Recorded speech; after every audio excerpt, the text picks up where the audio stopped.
अगर इतने दिनों तक जो है आप इनको इनकासेशनिस्ट में रखे हैं, इनको जेल में रखा है और ये जो है बेल के प्रिंसिपल के खिलाफ है, चाहे वो ईडी का केस हो, चाहे सेक्शन 45 हो, वो जो कार्डिनल रूल है बेल का, वो जो है वो लागू होता है। सुप्रीम कोर्ट के जस्टिस बी.आर. गवाई और जस्टिस के.वी. विश्वनाथन ने जमानत दे दी। निर्णय में कहा गया है कि स्पीडी ट्रायल के नाम पर ज़्यादा समय जेल में रखना व्यक्ति के मौलिक अधिकारों का हनन है। जमानत का विरोध करते हुए इन्फोर्समेंट डायरेक्टरेट ईडी के वकील ने कहा कि प्रॉपर जमानत के लिए मनीष सिसोदिया के वकील को ट्रायल कोर्ट में जाना चाहिए। कोर्ट ने अपनी टिप्पणी में सरकार के वकील की इस सिफारिश को सांप सीढ़ी का खेल बताया। सुप्रीम कोर्ट से उन्हें नीचे ट्रायल कोर्ट में भेज देना और दोबारा हाई कोर्ट में जाने के लिए कहना, यह सांप सीढ़ी का खेल है। जमानत के लिए सिसोदिया से 10 लाख का बॉन्ड भरवाया गया और उनका पासपोर्ट जब्त करवा लिया गया। यही नहीं, काबिल जजों ने एक शर्त यह भी लगा दी कि प्रति सप्ताह थाने में जाकर मनीष सिसोदिया अपनी हाजिरी लगाएंगे।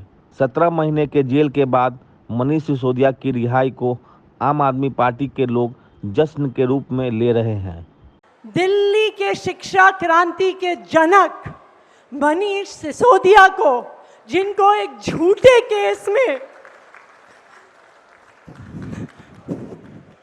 जिनको एक झूठे केस में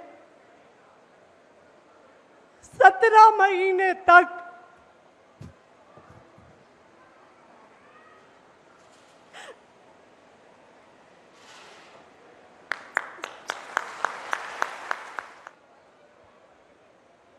जिन्हें 17 महीने तक एक झूठे केस में फंसाकर जेल में रखा गया। आज का दिन भारत के इतिहास में, भारत की शिक्षा व्यवस्था के इतिहास में जाएगा कि उस शिक्षा क्रांति के जनक की आज बेल हुई, आज सच्चाई की जीत हुई। हालांकि इस समय इस बात का सबको ख्याल है कि सिसोदिया को अभी मुकदमा फेस करना है, उनकी रिहाई नहीं जमानत हुई है। आम आदमी पार्टी के नेताओं को एक पर एक जेल में रखने के लिए मोदी सरकार हर तरह से चेष्टा कर रही थी।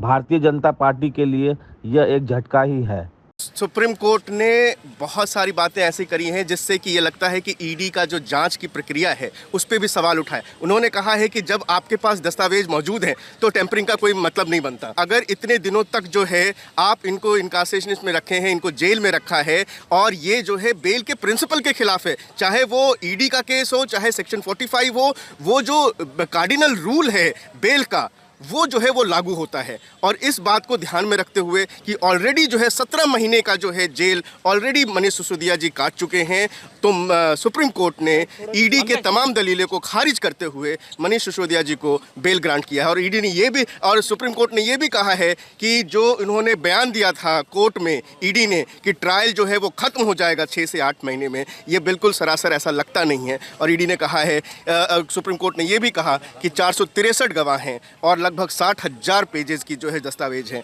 तो इस पे ट्रायल अभी जो है खत्म नहीं हो सकता। ट्रायल कोर्ट के जो आदेश था कि अपेलेंट यानी कि मनीष सिसोदिया जी ने ट्रायल को डिले किया है, उसको खारिज किया सुप्रीम कोर्ट ने। ये कहा कि जो भी जो एप्लीकेशंस लगी हैं वो एप्लीकेशंस पर्टिनेंट थी, वो एप्लीकेशन ज़रूरी थी और तभी लगाई गई थी, ट्रायल को डिले करने के लिए नहीं लगाई गई थी। और ट्रायल